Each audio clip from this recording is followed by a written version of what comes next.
Hello students, good morning. मैं आपकी Shweta ma'am. बच्चों, ये हमारे क्लास 7th की साइंस की बुक है जिसमें हमारा चैप्टर चल रहा है chapter 5 acid basis and salt. और इस चैप्टर में हमने पीछे जो वीडियो किया था उसमें हमने MCQ कर लिया है। इस चैप्टर का हमारा ट्रू फॉल्स हो गया है।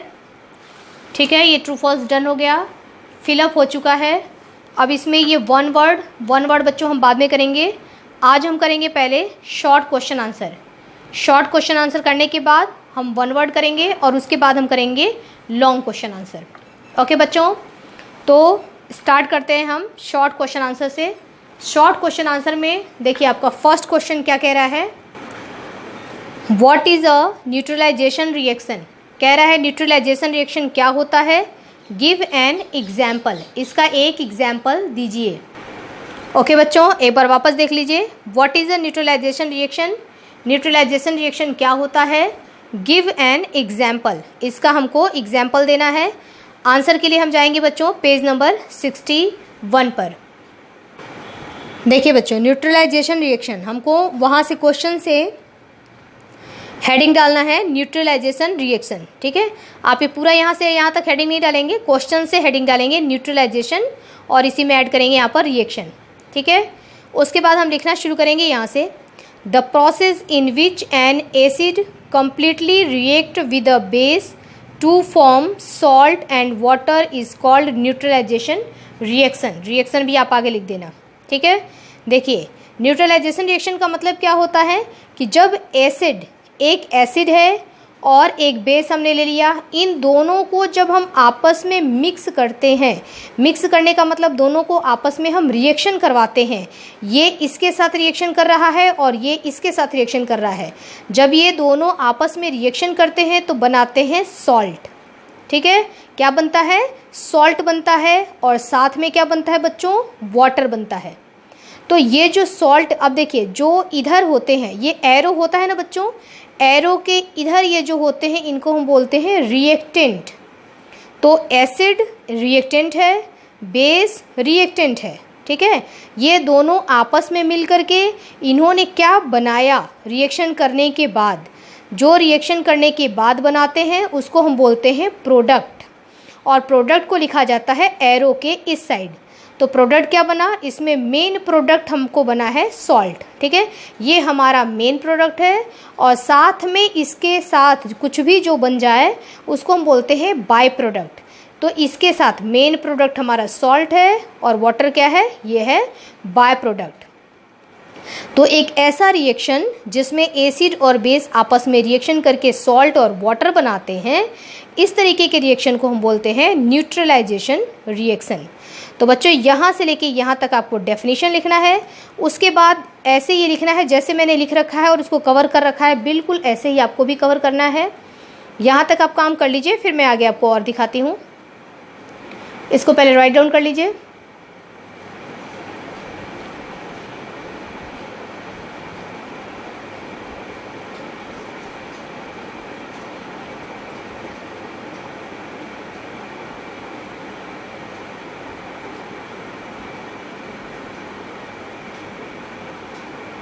इसके आगे बच्चों देखिए हमको पूछ रहा है कि इसका, कह रहा है इसका एक एग्जाम्पल भी बताइए। तो अब हम लिखेंगे इसका एग्जाम्पल। ये बच्चों यहाँ पर हम लिखेंगे एग्जाम्पल। कह रहा है एक एग्जाम्पल दीजिए न्यूट्रलाइजेशन का। तो एसिड में हमने ले लिया हाइड्रोक्लोरिक एसिड। ठीक है, बेस में हमने ले लिया सोडियम हाइड्रोक्साइड। तो ये हमारा एग्जाम्पल है कि एसिड कौन सा होना चाहिए। हमारा फॉर्मूला तो मेन ये है कि फॉर्मूला हमारा है कि एसिड होना चाहिए और बेस होना चाहिए। ठीक है, अब कौन सा एसिड होगा कौन सा बेस होगा, अब हमको एग्जाम्पल में फिल करना पड़ेगा। तो यहाँ पर हम फिल करते हैं। एसिड में हमने ले लिया हाइड्रोक्लोरिक एसिड, बेस में हमने ले लिया सोडियम हाइड्रोक्साइड।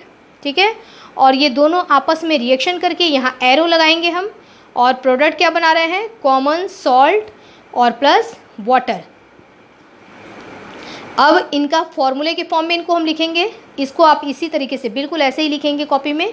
फॉर्मूले के फॉर्म में हम लिखेंगे हाइड्रोक्लोरिक एसिड का फॉर्मूला होता है HCl, और जैसे लिखा हुआ है ये HCl आपको बिल्कुल ऐसे ही लिखना है। आप अपने मर्जी से, अपने मन से H को स्मॉल नहीं कर सकते हैं ना, जैसे ही लिखा हुआ है वैसे ही लिखना है। तो हाइड्रोक्लोरिक एसिड यानी कि HCl, सोडियम हाइड्रोक्साइड इसका फॉर्मूला होता है NaOH। अब N कैपिटल लिखा है, A स्मॉल लिखा है, आपको भी ऐसे ही लिखना है। O कैपिटल लिखा है, H कैपिटल लिखा है, आपको भी ऐसे ही लिखना है। तो सोडियम हाइड्रोक्साइड यानी कि NaOH, ये हो गया हमारे रिएक्टेंट। प्रोडक्ट हमारा क्या बन रहा है, कॉमन सॉल्ट यानी कि जो घर में खाने वाला नमक NaCl, और प्लस क्या बन रहा है, वाटर। वाटर का फॉर्मूला होता है H2O। तो जो कॉमन सॉल्ट होता है, जो हम घर में नमक खाते हैं, वो अगर आपको लैब में बनाना है तो HCl और NaOH, एसिड और बेस का, ये एसिड है ये बेस है, इनका रिएक्शन करवा करके हम बना सकते हैं। और ये जो प्रोसेस होगा ये होगा न्यूट्रलाइजेशन रिएक्शन।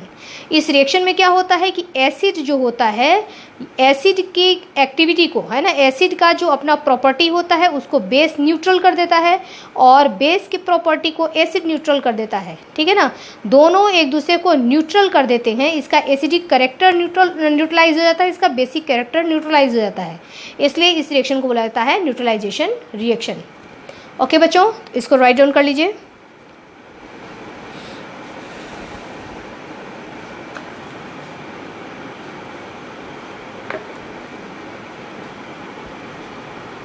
आगे बढ़ते हैं बच्चों, क्वेश्चन नंबर 2। यहाँ से क्वेश्चन राइट कर लीजिए। लिखा हुआ है, what is an acid base indicator. Acid और बेस इंडिकेटर क्या होता है, इसका भी एक एग्जाम्पल दीजिए। Give one example. तो यहाँ से आप क्वेश्चन राइट डाउन कर लीजिए, उसके बाद हम आंसर के लिए जाएंगे पेज नंबर 59।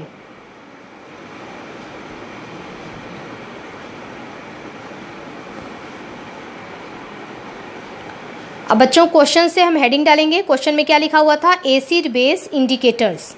तो वहाँ से आपको हेडिंग पूरा डालना है। ये जैसे इंडिकेटर्स यहाँ पे लिखा हुआ है ना, आपको पूरा हेडिंग डालना है एसिड बेस इंडिकेटर्स। उसके बाद आप यहाँ से लेकर के यहाँ तक डेफिनेशन लिखेंगे, और इसको पहले समझ लीजिए। एसिड और बेस इंडिकेटर का मतलब होता है जो इंडिकेट करता है। आपके घर में जैसे इलेक्ट्रिसिटी है या नहीं है ना, लाइट आ रही है नहीं आ रही है, इसके लिए क्या किया जाता है कि इंडिकेटर लगाया जाता है। वो इंडिकेटर जब जलता है इसका मतलब इलेक्ट्रिसिटी है, लाइट है। अगर वो नहीं जलता है मतलब लाइट नहीं है। ठीक है, आप फ्रीज खोलते हैं, फ्रीज में लाइट जल रहा है, वो इंडिकेट करता है कि इलेक्ट्रिसिटी फ्रीज में आ रही है। ठीक है, और अगर लाइट नहीं जल रही है मतलब उसमें इलेक्ट्रिसिटी नहीं आ रही है। तो इंडिकेटर क्या होते हैं, जो इंडिकेट करते हैं, यानी कि हमको जो संकेत देते हैं। तो हमको जो बताता है कि ये जो सोल्यूशन है, मान लीजिए कि ये एक सोल्यूशन है और ये एक सोल्यूशन है। ठीक है, हमको जो बता रहा है कि ये सोल्यूशन एसिडिक है, ये एसिड है और ये बेस है। ठीक है, जो हमको इस बात का इंडिकेट करेगा कि ये एसिड है और ये बेस है, उसको हम बोलते हैं इंडिकेटर्स। ओके, तो डेफिनेशन क्या देंगे हम, स्पेशल टाइप ऑफ सब्सटेंसेस, कुछ स्पेशल चीज़ें होती हैं, सब्सटेंसेस होता है, are use to test whether और सब्सटेंस इज एसिडिक और बेसिक। तो उसको यूज़ किया जाता है उस सब्सटेंस को पता लगाने के लिए कि ये सोल्यूशन हमारा एसिडिक है या बेसिक है। तो उन्हीं सब्सटेंसेस को, these substances are known as indicators, उन्हीं सब्सटेंसेस को इंडिकेटर्स कहा जाता है। ओके बच्चों, तो ये हो गया इसका डेफिनेशन। अब कह रहा है कि एक एग्जाम्पल दीजिए। सबसे कॉमन एग्जाम्पल है इसका लिटमस पेपर। ओके, तो आप एग्जाम्पल लिख लेंगे यहाँ से लिटमस।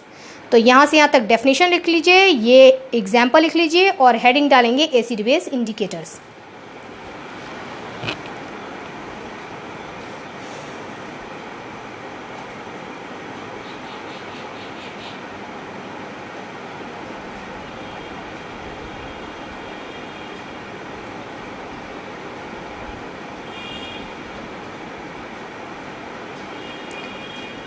नेक्स्ट क्वेश्चन की तरफ आगे बढ़ते हैं बच्चों। यहाँ क्वेश्चन नंबर 3 वापस वही कह रहा है, what is a neutralisation reaction. ये हमने कर लिया यहाँ पर, इसलिए इसको मैंने यहाँ पे क्रॉस कर दिया है।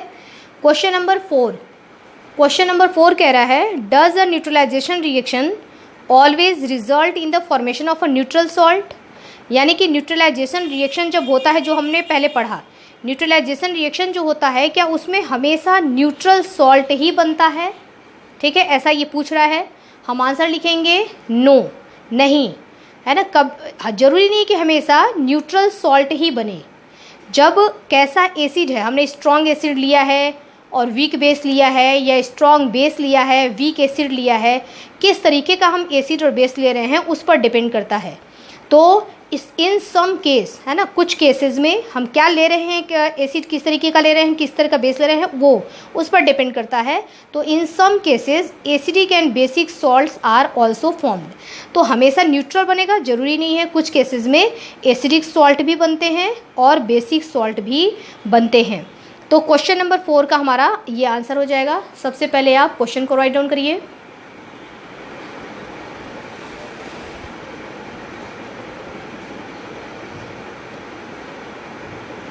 उसके बाद इसका ये आंसर लिखेंगे।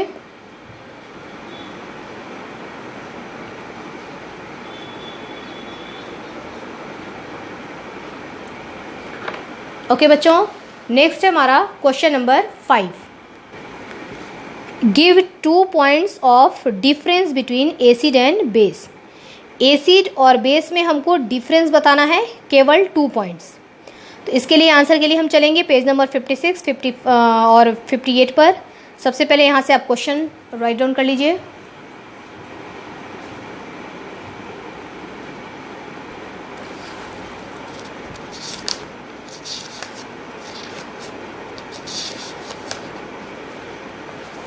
अब बच्चों इसका आंसर देखिए, एक साइड में आप लिखेंगे एसिड और एक साइड में लिखेंगे बेस, ठीक है, और दोनों के बीच में लाइन खींचेंगे, है ना, क्योंकि 2 पॉइंट्स आपसे 2 डिफरेंस पूछ रहा है, यानी कि दोनों में अंतर बताइए।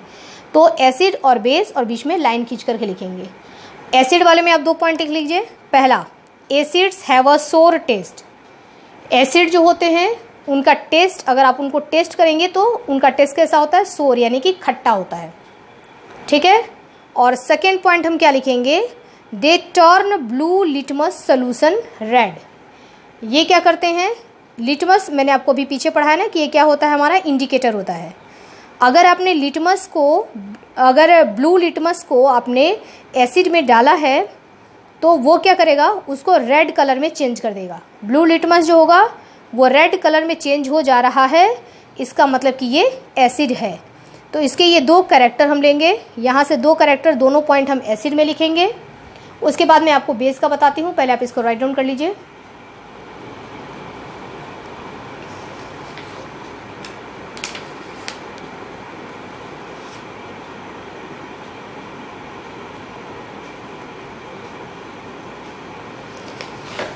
अब बच्चों बेस में हम लिखेंगे, देखिए बेस में पहला फर्स्ट पॉइंट हमारा, they are bitter in taste. इनको अगर हम टेस्ट करते हैं तो हमको कड़वा लगता है। वो कैसे उसका टेस्ट कैसा था, सोर था, खट्टा था, और ये कड़वा। They turn red litmus solution blue. अगर आपने लिटमस सोल्यूशन लिया है और उसको अगर आपने एसिड में डाला या लिटमस पेपर लिया, एसिड में अगर आप डालते, बेस में डालते हैं, तो रेड लिटमस को का कलर चेंज करके बेस क्या करेगा, उसको ब्लू में चेंज कर देता है, ठीक है। तो रेड को ब्लू में चेंज कर दे रहा है, इसका मतलब कि ये सोल्यूशन जो है वो क्या है, बेस है, ठीक है। तो ये 2 पॉइंट हम लिखेंगे बेस में।